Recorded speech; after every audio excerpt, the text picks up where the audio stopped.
10, 9, 8, 7, 6, 5, 4, 3, 2, 1.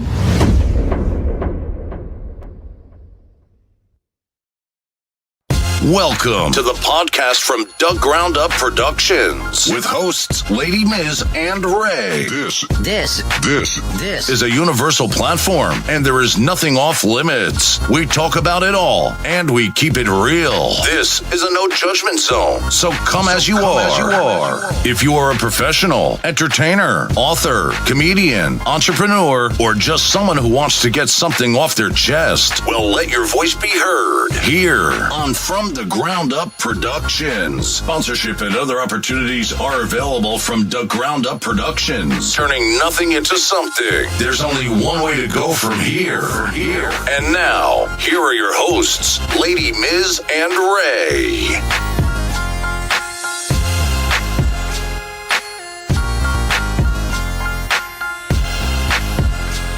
Yeah. What's good, people? What's good? It's your girl, Lady Miz. I'm here with my co-host. Hey, what's up, y'all? Y'all already know what it is. This is From the Ground Up Productions, and there is only one way to go from here, y'all. We are super excited because today we got one of the legendary MCs in the building. We got Mikey D on the set, y'all. So it's about to go down. I'm super excited about this.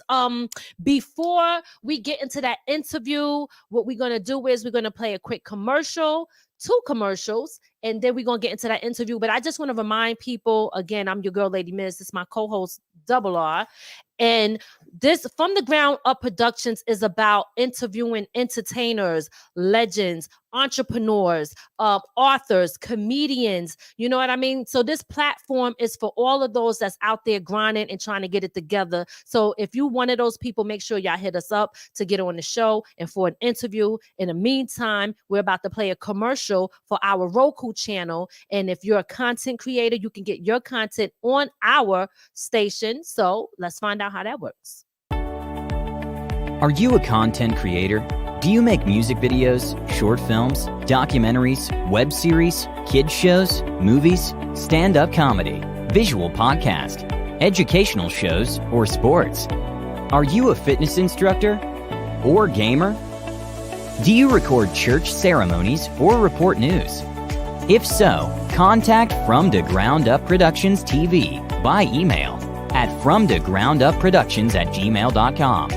For more information on getting your content played on our network on Roku, where there are over 85 million viewers and growing. No more being limited or blocked on social media from the content you post and create. Get the freedom to be you without restrictions from controlled social media.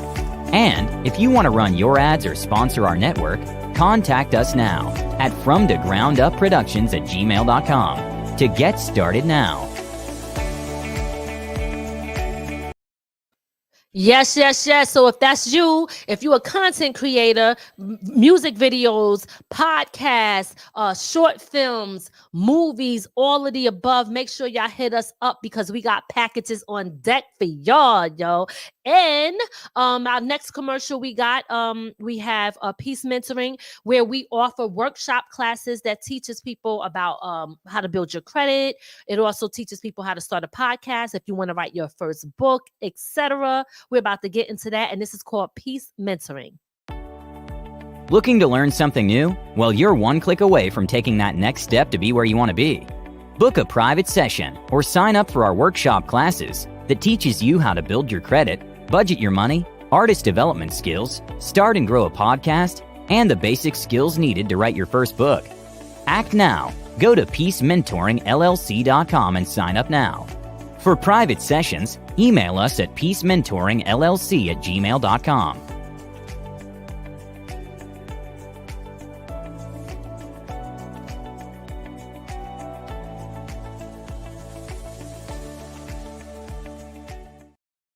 Yes. So if you're trying to level up, holla at your girl. Peace Mentoring on deck. Got so many things for the people out there for you to build. And also, if you got a passion and something that you want to do, we the ones that you want to come see because we got it ready for you. We got them packages and we got those workshops ready for y'all. So without further ado, we want to get right into this and welcome the one and only Mikey D to the show, y'all. Let's welcome Mikey D to the show. What's good, Mikey D? Hey. What's happening? What's happening? What's going on? So listen, we are excited to have you to come back and do this interview with us. And again, we want to thank you again because we know you have the history of Mikey D, Pass the Torch. We know you got your platforms and we know you said, this is it. All right, ain't nobody getting another interview. You already know I couldn't say no to my sister though. And my brother, you already know I had to give y'all the farewell interview, you know, because from now on, you want to know about me, you're going to have to tune into. That's right, the real Mike. You know it. We got it back into. That's what I'm talking about. Absolutely. So y'all better tune in, and you doing it the right way. And I listen. I respect that for sure. But we definitely appreciate you giving us another opportunity to chop it up with you, and for us to go over again the history of Mikey D. And we're gonna get into a few things, you know. But first, for anybody that don't know, why don't you tell them a little bit about yourself and how you got started in the game? All right. Well, as you said at the intro, I'm Mikey D. Had to put the real in front of Mikey D because it used to be Playboy Mikey D, but I retired from the game and I'm happy now, you know. So I had to add the real because after me came a whole lot of fake Mikey D's. I was the first. So I had to put the real instead of Playboy. But you know, I'm from Laurelton, Queens, New York, 220th and Merrick Boulevard originally. You know, I started rapping back, it was between 79 and 81, somewhere in between there. Could have been 80 for all I know, but it was somewhere around there. My boy that lived next door to me, his name is D Money, who is gonna be on the show. Y'all will see him on the show. He used to live in Harlem and his grandmother lived next door to me, actually. And he used to visit his grandmother every summer. Okay. So he came down with some cassettes one summer and Grandmaster Caz and Kumo D was rapping on this tape. And that's when I first got my first ear of what we now call hip hop. I fell in love with it. And it was off to the races after that, you know. So, yeah, that's basically what happened in the beginning. Okay, so then, all right, so that's when you got your first taste of hip hop. You felt that you wanted to get into that. So, so you started out doing this. What came first as far as the group that you was it the Clientele Brothers or was it the Grandmaster 3 MCs? Like, which one of these groups come first as far as who you started dealing with? Well, the Grandmaster 3 was my first group because that crew right there consisted of D Money, who had the cassettes, myself, Lovable Little B, and my man DJ Johnny Quest. We used to all go to my man Dave Moore's house and make cassettes and all of that. You know, we used to try to, you know, emulate what we was hearing on the tapes. And the Clientele Brothers, these brothers were like a well-established group already in Queens. You had like Rappomatical, you had Clientele Brothers, Professional 5. So those types of groups were the equivalent in Queens to Cold Crush in the Bronx. So us coming up under them, we used to look up to and admire these dudes. You know what I'm saying? So yeah, they were the original legends. Got you. Okay, all right. Let me shout out Karen on the check-in, and I see Eddie OJ, I see Al Mosley, and let me shout out Cut a Cow back there. We don't see you, but we know you there, brother. So big up to you. Yeah, Cal Cutter is definitely here. You know, yo, matter of fact, this setup is in Calcutta's crib, so we can't kick him out of his own crib. we know you there, Calcutta. Big shout out to Mom Dukes on the check-in. We see you, Gloria. So, all right. So listen, before you got down with the first group was the Grandmaster 3 MCs. Were you kind of like doing your own solo thing first before you kind of like, or did you decide like I'm rapping and I'm gonna get down like, you know, in this group? Well, it was before I even went solo. It was always a group thing. Like I started with Grandmaster 3, and then it was the LA Rap Masters. LA stands for Laurelton, and then it was the Phenomenal Four. Actually, it was the Money Making Three before the Phenomenal Four, and then it was the Phenomenal Four. And when I was down with the Phenomenal Four, that's when I had the honor of being put down with the Clientele Brothers, man. That was like the highlight of my career as a young dude, you know, because all of my other peers, that the groups that I was in, they were so happy because it was like, yo, he made it. He's big time. Clientele Brothers, you know. So yeah. Okay. That's how that went. So everybody on the group kind of rapped, or did they play different roles? Well, in each one of my groups, everybody always rapped. And Johnny Quest and myself, you know, he always DJ'd for each one of those crews that I was with. You know what I'm saying? Okay. So yeah, he was the DJ, but everybody else rapped. Okay. You had a lineup. All right. So let me ask you this, because I know like some people, a lot of artists don't know. Do you always got your own DJ on set when you're doing your thing? And do you still have him as your DJ? Well, with Johnny Quest and myself, we were always like the dynamic duo. You know, we were the two little dudes. We lived on the same block. You know, we started the same day and stuff like that. And you know, after a while, we kind of went our separate ways. It was never no beef or nothing like that. It's just Quest was into one thing, I was into another, and you know, we just, you know, that's still my man and all of that. Don't get it twisted. But you know, the only other DJ I ever rocked with was DJ Mercury. You know what I'm saying? And that's how that was, because I wasn't really used to this new era with the flash drives and all of that. I'm a Park Jam dude. You know what I mean? So I'm used to having a DJ on the ones and the twos, you know. So you know, that's how that went. Even when I was down with Main Source, look, we had two DJs, K-Cut and Sir Scratch, you know. So I always had a DJ because I'm from that era, you know what I mean? So absolutely. Yeah. Okay, that's right. And which is the they call it the real hip hop era, that boom bap. You know what I'm saying? That's what it is. You know what I'm saying? Facts. Absolutely. Yeah. Absolutely. So big shout out to Monique Parker on the check-in. I see you, Mama. I'm glad you made it. I'm gonna say, because you made a statement that a lot of people don't know about real hip hop starting out in the park. You know, hip hop starting out in the park. Yeah, no doubt. Well, I started out on the sun porch, you know, making cassette tapes. The first show that I did wasn't really a show. This is when we used to have the basement parties, when people's parents used to go away and they used to make the little invites on the index cards and all of that, you know. So I'm rapping in the basement. I thought I was the man. You know, okay, let me tell you, one time when I was with the Clientele Brothers, they used to perform at this spot called the Racket Club. It was the tennis courts on Springfield Boulevard.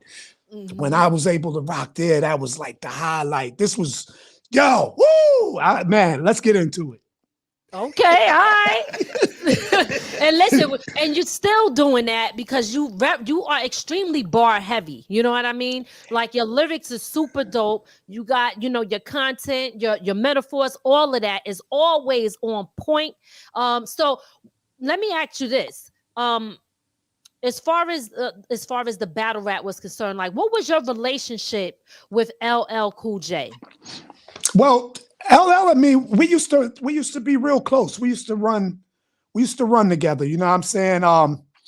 It's my man Dave Molicio and Mellow C, which was Cool J's partner. They kind of had this little discrepancy against each other, saying who was better. Was it, J Ski, or was it Mikey D? And mind you, J Ski and me, we haven't met yet, so they had this argument. So they wound up bringing us together to work it out, you know what I'm saying, lyrically. And what wound up happening was we got close because we were both impressed off of how similar we sounded to each other, two young dudes with the similar cadence and, the growl and the aggressiveness. And it was just crazy. So, we started hanging out a lot. He used to come around the way. Actually, I told Eddie OJ and them that Cool J was my cousin or something like that when I first introduced him to them. You know what I mean? But yeah, we used to run together and just just rock it out. You know what I'm saying? We never battled each other, but he would always let me battle whoever. He never really had to battle like that because that was my thing. He used to push me out there to do it, you know. But yeah, my relationship with L is real tight one now.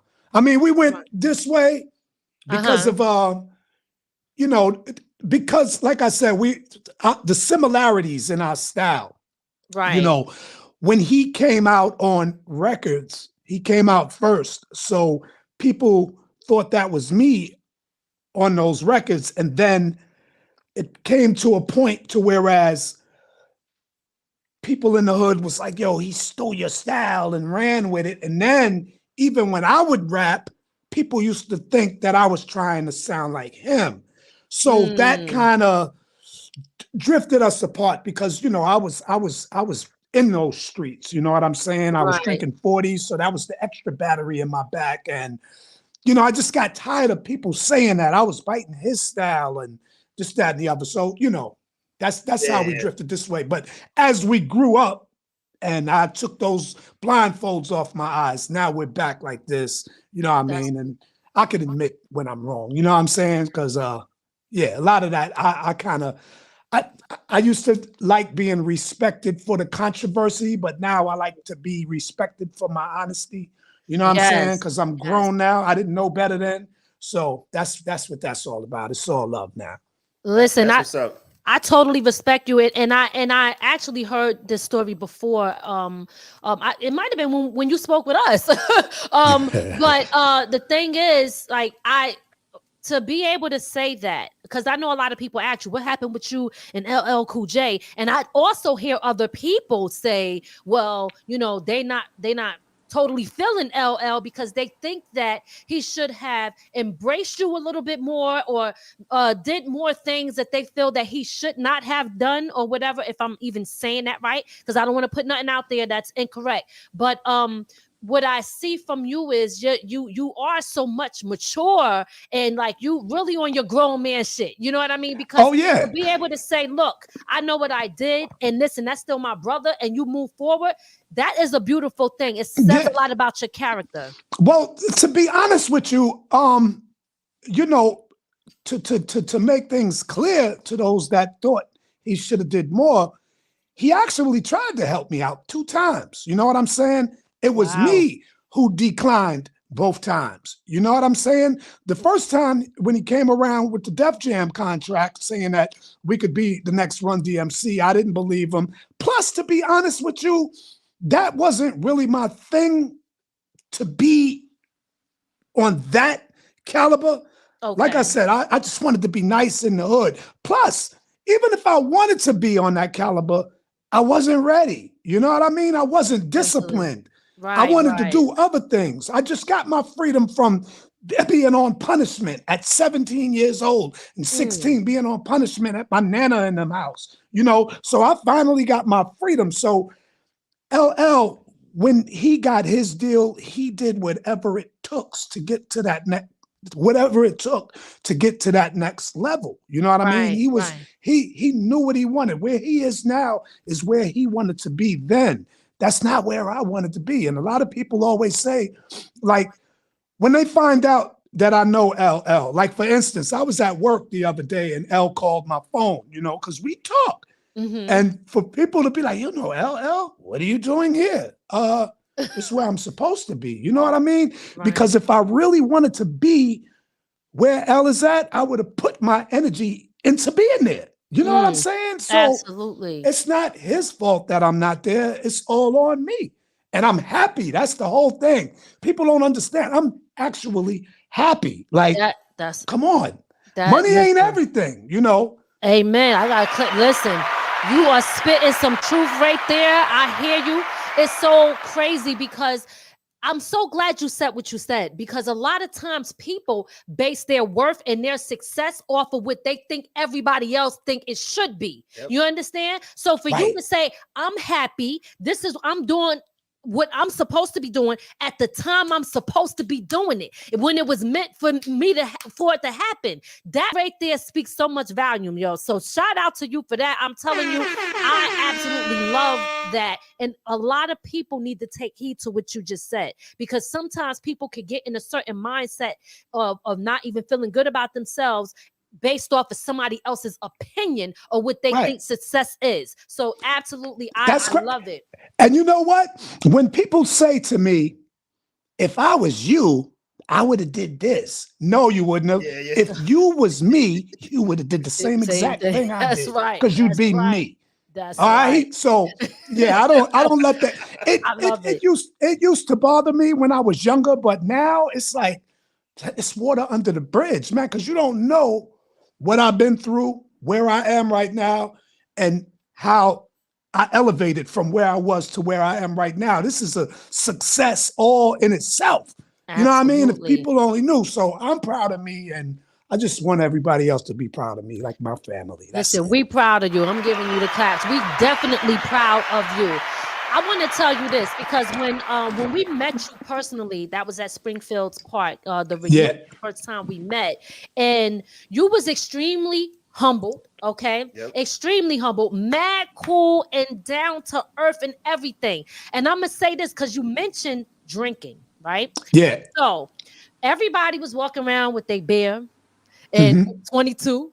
I don't know if they still had the 40s, right? But everybody had even me. Did I even have something? I don't even know. I think I had a little something too, right? But the one thing that I seen that you had was water. Yeah. You understand? I said, yo, it made me look really twice like, oh shit. Like, and I looked at your skin. It was good. You know what I mean? Like, you could tell that you were in shape and you were taking care of your temple and your body. Right. So talk to me about how did you get to that point? Because there was a point that you said where you was going through something with drinking and stuff like that, and you made a total transition. How did you get there? Yeah, well, what happened is I was going through that a time. Well, put it this way. From teenagers, you know, growing up in the 80s and all of that, you know, that was the thing to do. You know, I wasn't really like a liquor drinker. I couldn't do the Hennessy and all of that stuff because it was just too much for me. But I could drink a lot of beer. So, you know, 40s and all of that, that was just a cool thing to do, you know. But as I grew older, I was drinking more and more, and I was making like bad choices and bad decisions and just doing things that you do when you're drunk, you know. Luckily, I've never gotten into any accidents. I never hurt anybody. You know what I'm saying? So it came to a point to whereas, like, when it got real bad is when my dad, you know, when he passed away, it was like I was already drinking because I was drinking with my pops, you know, all of them, and we was having fun, you know. But when he passed away, he was on his deathbed, you know.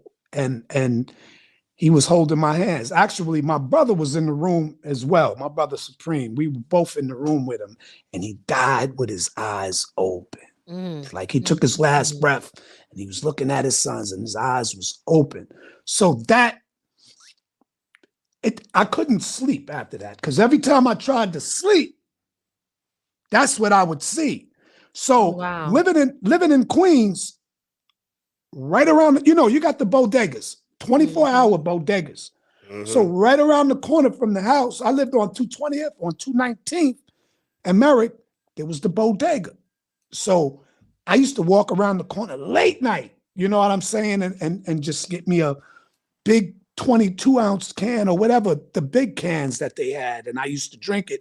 Now, mind you, at the same time this happened, I was working at Kennedy Airport. So I had to be to work at 8 o'clock in the morning, but I was drinking until like 3 o'clock in the morning, you know, 4 o'clock in the morning, get a few Z's, you know, wake up, clean up and all of that, think I'm smelling good or whatever. But, you know, it's coming through the pores. You know, people at work noticed it. My attitude wasn't that much off, but I was coming to work hungover every day. You know what I mean? Okay. And then, you know, I went through a thing where I broke up with my daughter's mother. You know, I was tired of that situation over there. Mm-hmm. You know, then I got involved with somebody else. I think it was too quick, and she was even worse. You know what I mean? So now, after I left her alone, I started drinking more, and my father and I'm drinking. I lost the job. Oh, man. Then I caught a DWI. When I caught the DWI, that was like, damn, now, I'm feeling a little crazy, because like, damn, I had to go to programs and all of this to try to get my license reinstated because my license had gotten revoked, but I was still drinking. I'd go to the damn programs and have a little sip of something, a beer or something before I go in there. It'd be a wine cooler, thinking the wine cooler make, the smell difference or whatever. You know what I mean? So it just started getting real bad, man. And then I went through this period of where I was kind of depressed, where I didn't want to get out of bed. I just stayed in the bed and I'm watching TV. I don't know if it was like panic attacks or whatever, but it was just crazy. And then when I finally pulled myself out the bed, the first place I went to was the store to get just drink. But then my homegirl Libby from upstate, I messing around with her one day, talking, I'm asking her to introduce me to a friend. You live upstate, you got any friends, just talking this junk, whatever. I didn't know she was going to introduce me to somebody for real. And the person that she introduced me to, she was kind of feeling me, so I was like, oh, okay. So I went upstate to visit, and things was cool. We hit it off and everything was cool, So now I'm starting to dig this girl, but I'm still drinking, but not as much, because I really wanted to see her instead of partying and drinking. I'd rather go see her. So I started spending more and more time upstate, and, things started getting more serious between us two. I fell in love, and I had a decision to make. Now, mind you, I went through the programs. I went through the Bible and, searching for God and all of this to help me and praying. And the thing that made me stop drinking was falling in love, because the choice that I had to make was, you can either keep this woman right here, or you could F it all up by doing what you're doing. And you know what I did? What's that? I thought about that, and this was September 3rd or October 3rd, 2012. I stopped smoking cigarettes. I stopped drinking cold turkey. Oh, never turned back then. And we've been together ever since. And she is the one that I changed my life for. Wow. That's what's up. Shout out to her. That's a beautiful thing. That is a beautiful thing that God sent somebody like that in your life. Because it helped you make a change and better for yourself. You know what I mean? Right. So that's a beautiful thing. That is beautiful. So listen, that's good, because a lot of people can learn from that, and maybe y'all need to get y'all a boo thing. You know what I'm saying? Save your life. All right. So let me switch speeds on you a little bit. Did you get an offer or a deal from Russell Simmons? Well, what it was one day I was sitting in the apartment when I used to live in Rochdale, and we got this crazy phone call, and it was Russell Simmons on the other line. And he asked me if I could come down to the office. Heck yeah. You know what I mean? Yeah, I could come down there. So I think me and my man KCB went down there, whatever. And I'm not sure if we were talking to Leo Cohen's, but I remember trying to find, it was on Bleecker or something, Bleecker in Houston, where Def Jam was at. And, we drank some beers on the way down there. In Manhattan? Whatever. Yeah, in Manhattan. It was in Manhattan. And so, the way that they was talking, it just rubbed me wrong. Russell wasn't even there. It was like, you called my phone, but Leo, we went and saw Leo.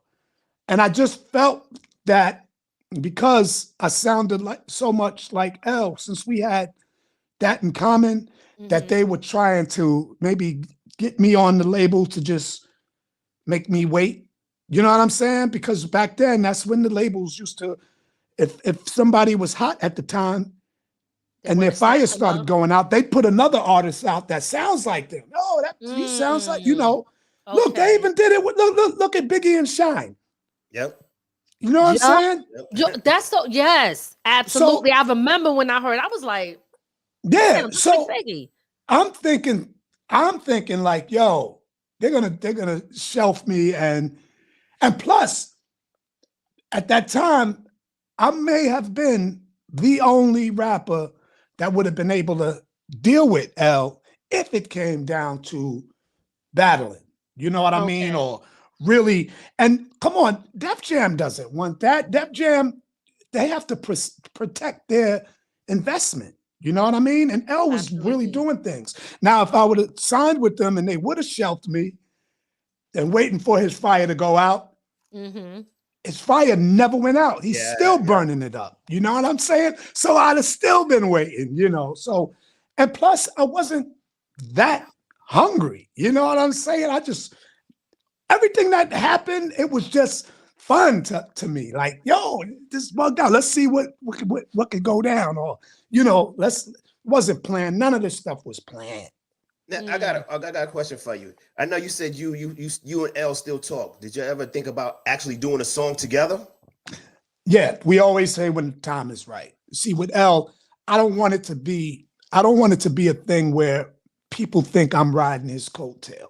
Like, I'm doing things and L offers he extends his hand for help, but I want to show people, especially him, how serious I am now and doing it on my own before I reach out for the help. So with L, it's always about the time being right, because there's no expiration date on our talent. So if it takes another 10 years from now, it's going to be dope, whatever we do. But I think right now the timing just isn't right. I just got to do a little more, and I want it to be something, you know, where we can both, you know, benefit from it. Because right now, I have everything to gain, right? He has everything to lose. I want it to be evens, where we're both popping, and let's make this happen now. What do you mean? What do you mean by that statement? He has everything to lose. Big shout out to Lady Z in California. We see you, Callie and TT, on the check-in. Just wanted to shout them out real quick. What do you mean he has everything to lose? Where's that statement coming from? He's doing so much. He's doing so much. You know what I mean? And I don't want to be that thing, that project that puts a damper on whatever he's doing. I want to make sure it is right. That's why Calcutta and people that deal with me know I'm very strategic, and timing is everything to me. I don't want to rush things or none of that. So I just don't think right now is the right time as far as I'm concerned. Okay. And we talked about it, and you know, and I'm not jumping the gun. I just think, you know, he's doing so much, so much, and I want it to be something that can add to what he's doing. You know what I'm saying? I got that. That's just me, you know. Well, I'm gonna tell you like this. I think that it will be added no matter what time you do it. I understand why you feel the way you do. We see you out there grinding hard, doing big things, definitely making an impact. You got several articles written up on you that we came across with on Yahoo articles and different things like that. Yeah. I mean, you're doing so much. You know what I mean? This is The Source. Y'all see that up here? The Source. He got an article with The Source. He got another article. Y'all see the news for Yahoo, and so much. Like, and those are just a few of them. And you also have your own podcast, which is in the back. You got I don't want to say if it's a podcast, correct me if I'm wrong, but the Real Mikey D history, where you tell everybody the history about what you have going on. And on top of that, like, you got hit records. You have records that, you know what I mean? Like, so listen, you definitely, in my opinion, and it's just my opinion, and I totally respect yours. I think that any time that you do it, you will always be adding value to it, no matter what the situation is, because you are doing great things. And what I love so much about you is that you are doing great things and you're a humble person while you're doing it. You know what I mean? So Right, definitely got a shout out to you for that, dropping a bomb on you for that. You doing a lot of great things, and we appreciate that. You got a joint with cannabis, right? Oh yeah. That's my man. Yeah. All right. So I had to do that. It was only right. Yes. How did that come about? With cannabis? Yeah. My manager, God rest his soul, Ed Woods, and Cannabis's manager at the time, my man Mike Dobbins. You know, they were close friends, and you know, me and Ed Woods was talking, and he was telling me how Mike, and I know Mike too, because we used to go to school together, you know, and he was telling me who's how Mike? Who's Mike? Mike Dobbins is he was Cannabis's manager at the time. Oh, okay. And he was also a college mate of my manager, Ed Woods. And I went to school with Mike, you know, so it's like a small circle. I didn't know him like that, but you know, it's a small circle.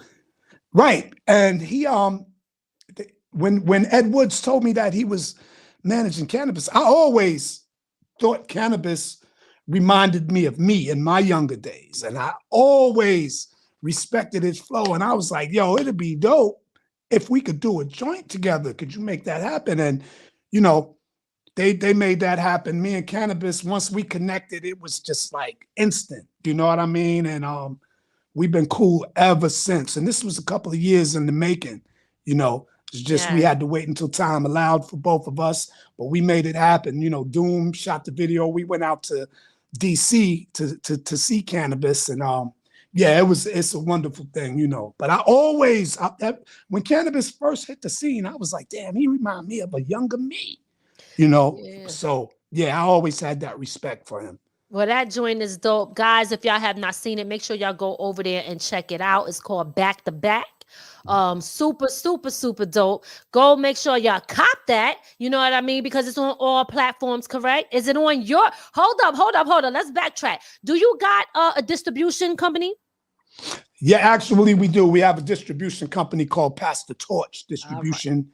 You know, it's through Humag Multimedia hooked us up with, you know, Sony the Orchid, and yeah, so we don't have any artists on it yet because we still trying to navigate our way through to figure out everything. So I'm using my own material as the guinea pig, you know what I mean? So, because I don't want to deal with artists and things go wrong, you know what I mean? I know how it is dealing with artists and dealing with money and all. I don't want to get involved with that until we know how to properly navigate.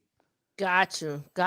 Okay, so but people at least continue to put it out there and let them know that eventually you will be taking artists and stuff like that. That's great, and that's called Pass the Torch, y'all. So make sure that Pass the Torch. Yes, keep an eye out for that. Most definitely.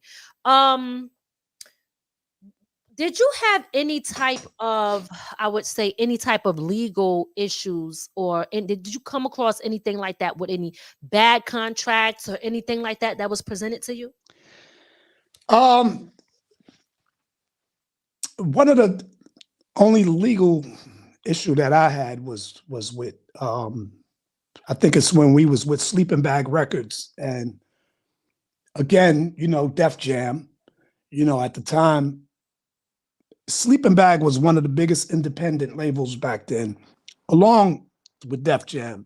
But then, you know, Def Jam got under the umbrella of Columbia, so they had the major machine behind them, and we were on Sleeping Bag. So remember, back then the name of the group was Mikey D and the LA Posse. Okay. And then there was another LA Posse that came onto the scene in the mid '80s, but they were from the West Coast. And they happened to produce a lot of LL's records and, you know, other artists as well. So they were down with that Def Jam thing. And I believe that Def Jam wanted Sleeping Bag to make us drop our name, and we wasn't with it. And you know, they wanted to have a lawsuit, this, that, the other, and because Sleeping Bag was independent, you know, their money wasn't as long as Columbia's money, so they wasn't willing to fight, you know. And me and Quest was like, well, this is just bull crap. We're not dropping our name because, nah, that's us. You know, LA Posse is for Laurelton. You know, that's our crew. We was here first. We not dropping the name. And then this was in late 88. And then when 89 came around, we were in the process of recording our album. And unfortunately, Paul C., a major part of our crew, he wound up getting murdered. And that was it for us, man. We left Sleeping Bag alone. Y'all can have the name, whatever. We out of here. And, you know, so that was the only thing. You know, as far as the other contracts back then, you know, these were standard contracts at the time. We didn't know anything about publishing or none of that stuff. You know what I mean? So everybody was getting robbed back then. I mean, we were on Sleeping Bag Records, and these guys had 100% of our publishing. That's because we didn't know any better. You know, all we were getting was writers, and then the manager was getting the percentage of the writers. So it was like, you know, yeah, all of those standard contracts back then were just, you know, bullcrap. And at the time, you know, it really didn't matter to us. I just wanted to be heard on the radio. Like, you know, we did the Park thing. We did the best in the hood. Now we could be on the radio. I'm still not thinking about no money because that's not, you know, we're not worried about all of that. But you know, all of the artists was getting jerked back then, man. They was taking your publishing. Absolutely. It's crazy because they were thinking about the money. I was just about to say that. But they knew about it. You know, we didn't know about none of that stuff. We didn't care. We like, yo, we got a record out? All right. We heard it on the radio, and I still wanted to battle everybody, man. That's what I'm talking about. He said, and I'm still with the shits. What's good? Yeah, that's it. You ain't never heard me I never tried to make a commercial record. They'll tell you that. That's right. Even when I got with Main Source, I wasn't with the commercial aspect of things. I just wanted to be nice. Yes. You know what? It's so crazy because, well, one, when you talk about that, you just even wanted to battle, and even when LL was doing his thing, and you was like, nah, this is just my route, the route that I want to take, because that's the element that you feel more comfortable in, and that's what you like, right? And then when you talk about the contract though, and the publishing, see, people are still getting jerked to this day. But the thing is, when you say, well, we just was just happy, right? That's your passion. You love what you do, but there's always somebody in the back that's gonna get paid. Why not let it be you? Because that's your work. That's your art. You understand that you create. So yeah, people, they helping. Everybody want to eat, but at the end of the day, you know what I mean? Like the vultures. You know what I mean? That's coming out the woodworks. You know, it's not fair. It's not fair to the people who's giving their blood, sweat, and tears in this industry. That's word. Absolutely. So, you ever thought about trying to get part of your publishing back from all of that stuff you did back then, or you just said, "Fuck it, that was what it was"? You know what? Some of it I actually took back because, you know, once I didn't have to do the Suge Knight thing because remember, once the technology age came out, vinyl was out the window. So you got that on vinyl. But now we're dealing with CDs and MP3s and streams. Nice. So this wasn't in the contract. This is brand new territories now. Oh, you see what I'm saying? Okay. So you can't come after me for my own stuff now because this wasn't in the contract. Okay. Okay. So that's a loophole. There it is. Who would have known that records would go out? And CDs would go out, physical things would go out, and this technology, this digital, you know, went from analog to digital. Yep. That wasn't never in the contract because they didn't know this was coming. See what I'm saying? So you re-release it, you repackage it, you own all of the rights. All right, that's what I'm talking about. Get it. Yes. What do you think about hip hop today? It's always evolving, you know. I love it. I still love it. I love the growth.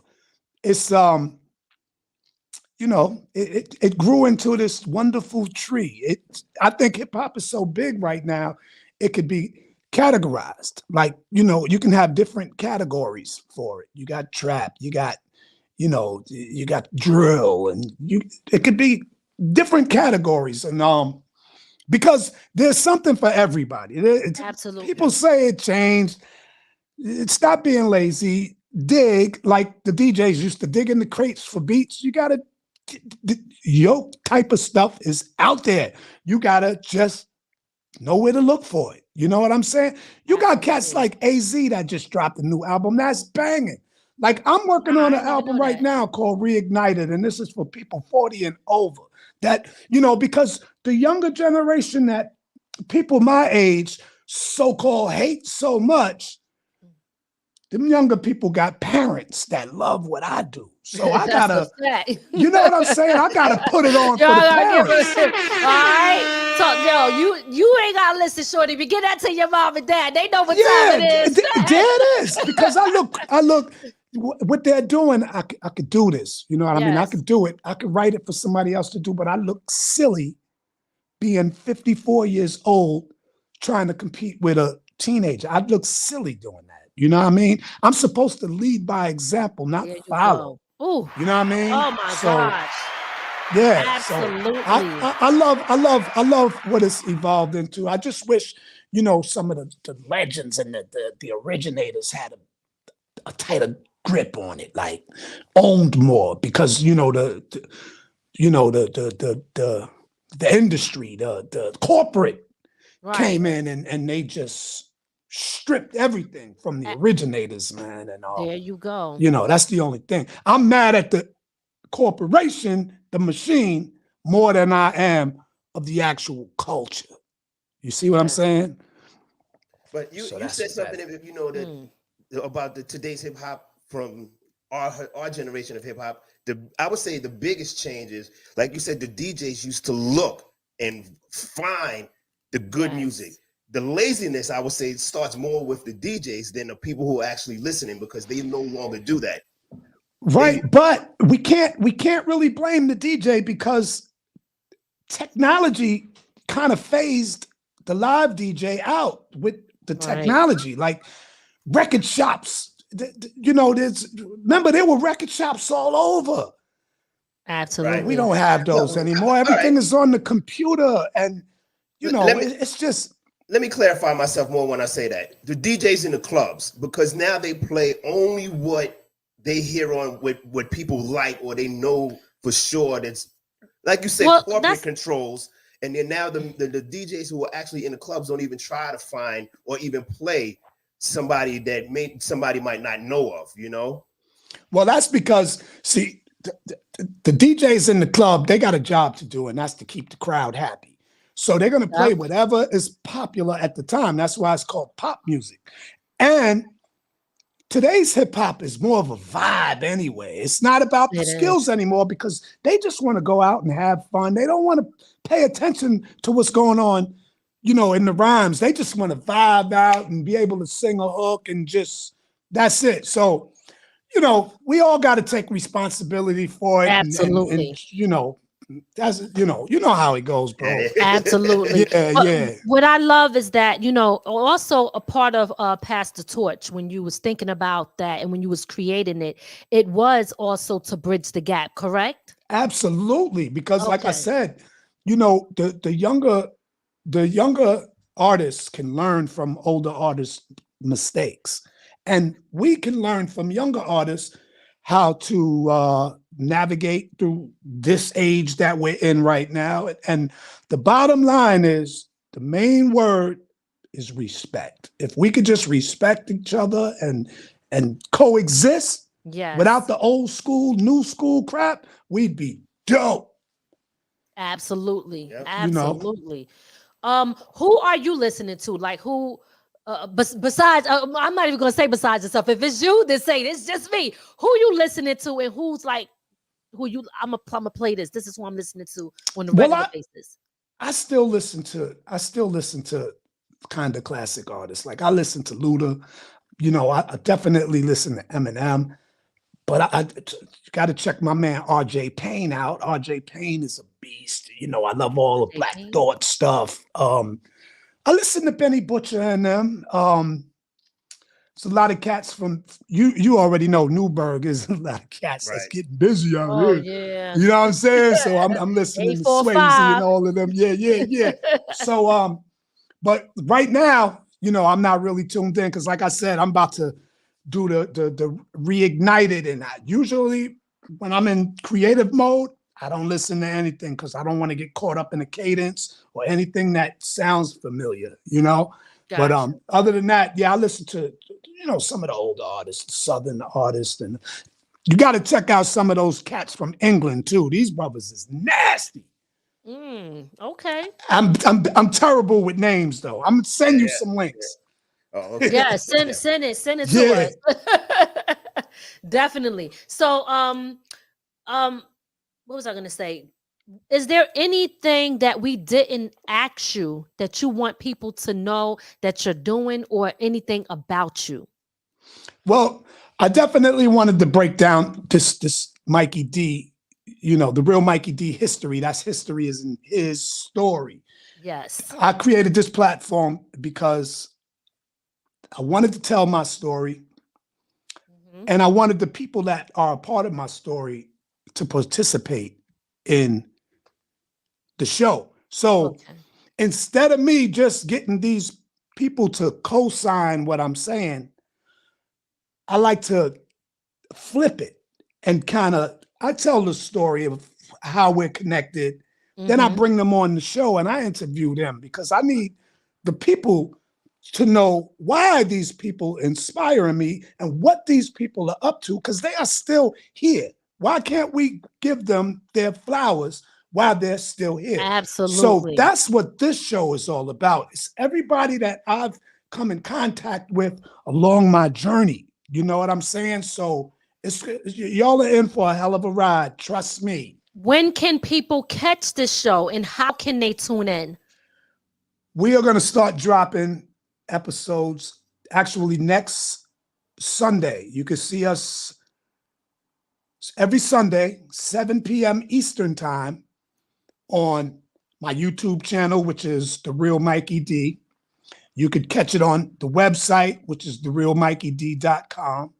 You can catch it on Roku, and you can catch it on Apple TV, and you can also catch it on WhoMag multimedia app, which is a phone app, and then WhoMagTV.com. You can catch it on that too. So every Sunday at 7 p.m. Eastern. The YouTube is The Real Mikey D? Yes. Okay, The Real Mikey D. And that is the same name for every single platform that you mentioned? Yeah. Okay, great, guys. So make sure, if y'all haven't already, make sure y'all check that out. For those who might just be listening to this, okay? Is it the? Oh, yeah. Oh, you know what? Hold on. The YouTube tag might be YouTube/Mikey Destruction. But if you go on YouTube and you type in The Real Mikey D, then the page will come up. Okay. All right. Yeah, I think it's going to be Mikey Destruction. Let me double check. I'm going to have to send that to you. But I know when you go on YouTube, it's The Real Mikey D. Okay, The Real Mikey D. All right. That's what we want people to know. The Real Mikey D. All one word, right? Nah, it's just like it is on this right here. All right. Yes. Okay. All right, y'all. So that's TheRealMikeyD.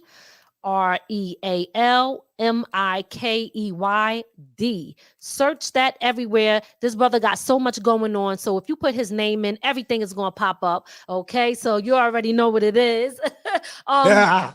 You again, we thanking you so much for coming on here. Wait, but you also you're doing something called We Outside, right? We out here, we outside. Talk to us about, you ain't even tell us about that one. You know what? That was Calcutta's idea. He just did one of these and said, you're going to do We're Outside because, but now what it is, Calcutta always walks around with that camera and, every time we go out, we see different people, and the conversations that the people and I have, he'd be like, yo, you should have had that on tape, or you should have, you know what I mean? So absolutely, he came up with the We Outside, and you know, we just been doing it, and it's been working pretty cool too. All right, bring that back up. Bring that back up. I want the people to see Mikey D and his brother Cal Cutter on the scene. Y'all see Cal right there with the microphone in front of him and the headphones. So it's dope that y'all got a nice team working together. And I think that's a beautiful thing, because that is how you elevate when you got good people around you with good character, you know what I'm saying? And so that's dope. It's nice that he had you in the chokehold and said, we're gonna do this. He had me in the chokehold. For real. I got one more thing to talk about too. Your hat. You can put the shameless plug on it. We rocking it right now too. Oh, number one. That's right. Yeah, number 1 draft pick. Al Mosley, Big Supreme. Come on. Y'all know what it is already. N1DP.com. They got the kicks coming out. I'm ready to get my ring. Come on. Number 1 draft pick. Y'all know what it is already. Number 1, my man Ray Lewis. In the yeah. That's right. And y'all can catch that video too on YouTube. So make sure y'all check it out. Mikey D, this is my last question for you, and then we're gonna let you go and get up out of here. What advice would you give to upcoming artists based off of the experience that you had in the industry? Be yourself, and always remember, integrity over talent. See, because with me, my integrity outweighs my talent.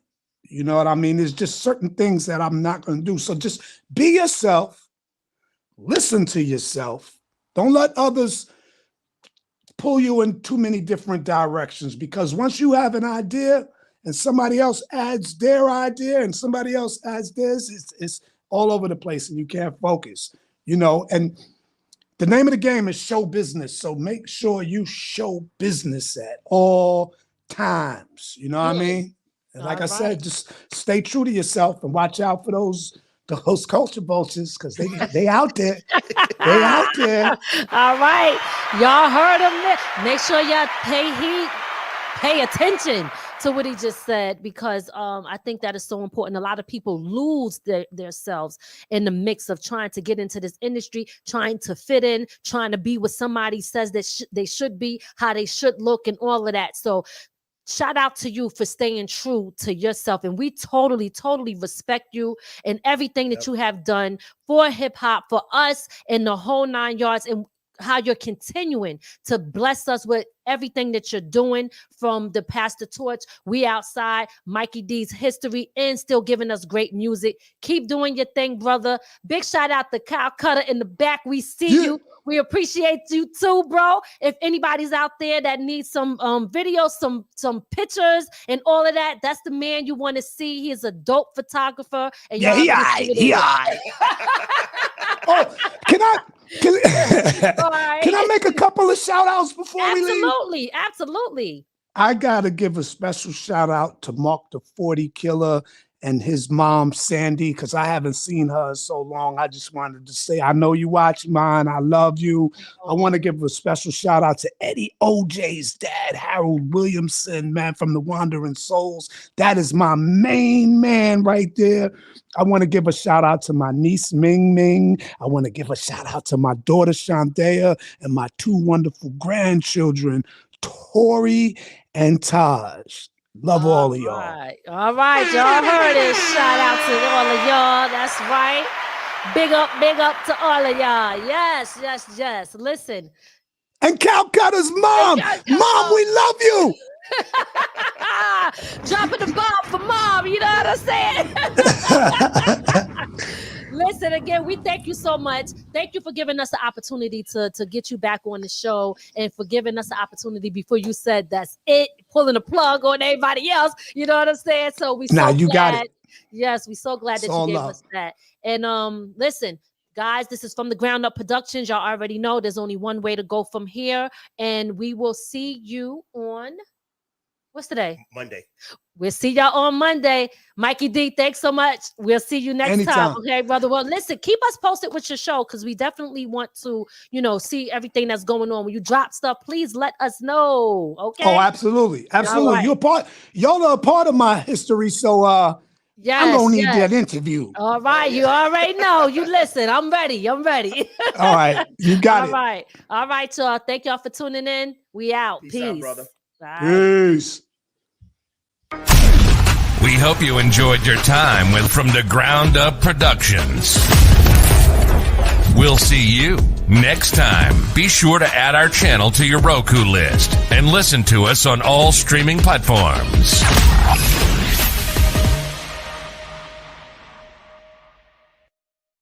From the ground up. From the ground up. There's only one way to go from here.